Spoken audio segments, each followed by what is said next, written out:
Hey, friends.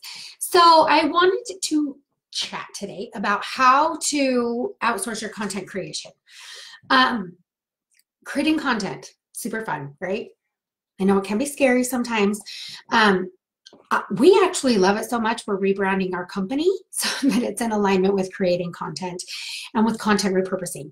But that's in a few more weeks. So watch my social media channels, both here on Facebook and on Instagram. So you can see that come to fruition. I'm super excited about it.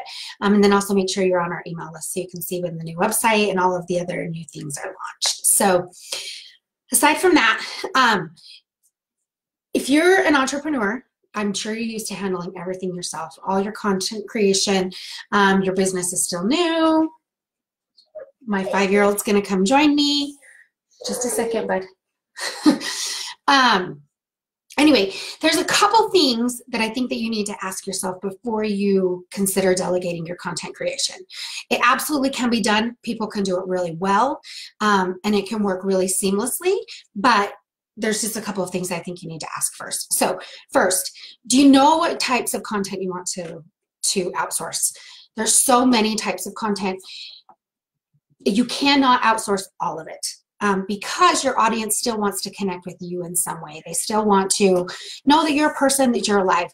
However, you can create some content and outsource others. So you could consider delegating your blog posts, posting to social media channels, creating your free content, your newsletters, things like that. So make a list of things that you think you want to outsource, and just make sure that you're very clear before you hire somebody. That you're very clear on what you want to outsource.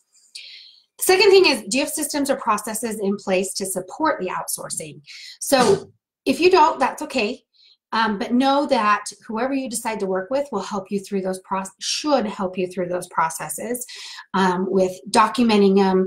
The important thing is making sure that whoever you're working with understands those expectations, which is why you should plan ahead and be organized enough to have them in place.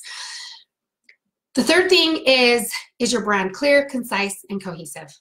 Can you easily communicate it to others? Do you know what verbiage you use? Do you know who your ideal client is? What sort of pictures or graphics encompass what your business does and the feeling that you're trying to create? All of those things are super important if you want the person you're outsourcing to be able to seamlessly produce content for you. So it's important to know very, very clearly what your brand is. Our favorite person to help you figure that out is Amber Griffith with Your Brand by Design. I'm happy to connect you with her if you're interested. She's phenomenal, and she's helping me with my rebranding as well. The fourth thing is, do you know your budget? Freelancing in any field, any industry can widely vary. It can be super cheap like Fiverr, or you can be super duper expensive. We land somewhere in the middle, but just know that what you pay for is what you're going to get. If you hire somebody on the cheaper scale, they're more likely to be inexperienced. You'll spend a lot of more time training, answering questions, going back and forth, things like that. If you hire somebody that's a little bit more costly, they have the experience to help you put the systems in place, to provide you feedback on your industry, so to make sure you stay top of your game. They'll be able to give you feedback like that. So, and the process should go a little bit smoother. So just keep that in mind when you're considering your budget as well. The last thing is, does the freelancer understand your industry, or are they willing to learn? Now, they don't necessarily have to know every in and out of your industry, but if you're going to have somebody blog for you or write for you, or do any sort of content creation, it is important that they understand your industry and the experience that you want to create for your ideal client.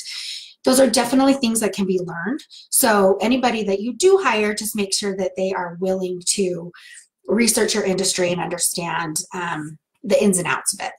So those are my top 5 things I think that you need to ask yourself before you consider outsourcing your content creation in any matter, whether that's social media posts, newsletters, blogging, helping you with your content calendar, things like that. There's a few things you should make sure before you're outsourcing. So just wanted to give you those 3 tips. And again, don't forget to watch in the next couple of weeks as we roll out our new brand and new message, and I'm super excited about all of that. So have a great day.